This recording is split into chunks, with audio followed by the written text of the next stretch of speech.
Now, if you were a little sweet lamb, what would you be most scared of? Wolves? No, actually foxes. Foxes sneak into paddocks, creep up on little sweet lambs and, well, I know there's kids watching, but this is an invention that could save the sweet little lambs.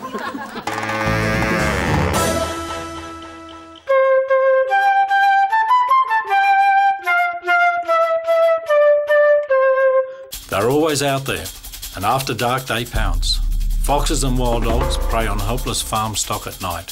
The only way to stop them is to be on guard at all times, and hey, that's not very practical, is it?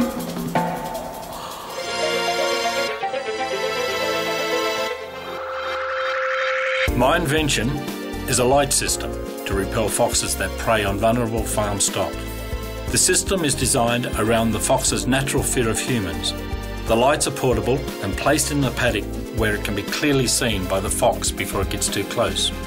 Crucially, the LED lights in the fittings are placed in such a way that they flash at certain intervals, which gives the illusion of movement, as if someone is continually patrolling the paddock with a torch.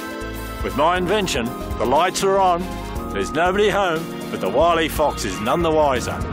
Please welcome from Oberon near Bathurst in New South Wales, Ian Whalan. Ian, how are you? The first few days of a lamb's life is when they're really vulnerable to foxes, right? Virtually the first 24 hours, particularly ewes having twins. The first lamb will wander off, start bleeding. Yep. That's when a fox will sneak in, take that lamb while she's having the second lamb. And you've been using this for 4 years and you haven't lost one? Oh, yes, that I know of. Yeah. Yes, I've found it 100%. OK, so it's got a little thing here where it can clip onto a star picket. That's right. What you would normally do, I guess, is take a flashlight out and sort of search for foxes, and they are smart enough to know that if there's a light around... They sense a human. Yeah, so OK. Send the wife out all night with a flashlight or...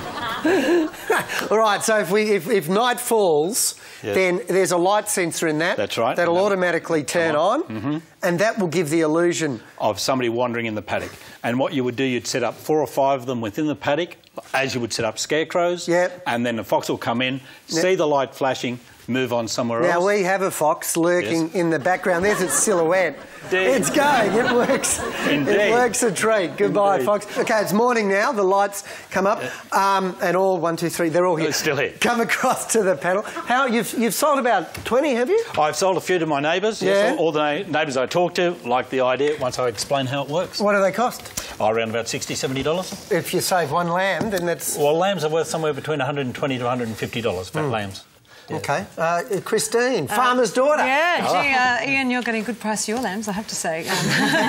What a wonderful invention. I mean, I have to say that there's nothing worse than seeing a lamb that's been torn apart by a fox, and the mothers are so distressed as well after a fox has been in. And I'm just wondering, I guess, the inventiveness of yours alongside the old kerosene Foxlights. Well, this light here will run anywhere between 3 to 6 months.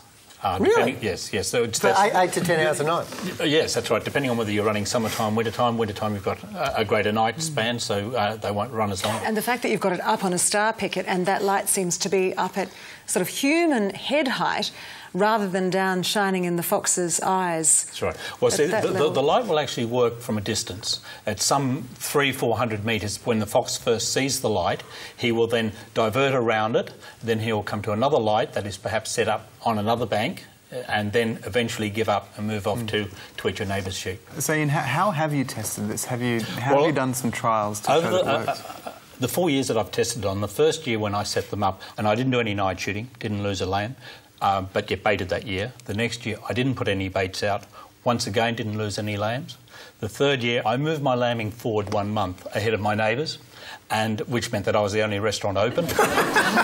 And once again, I lost no lambs. Last year, I happened to lose 2 lambs during a snowstorm. And the one thing that you don't do is leave your dead lambs lying in the paddock, because that will attract foxes.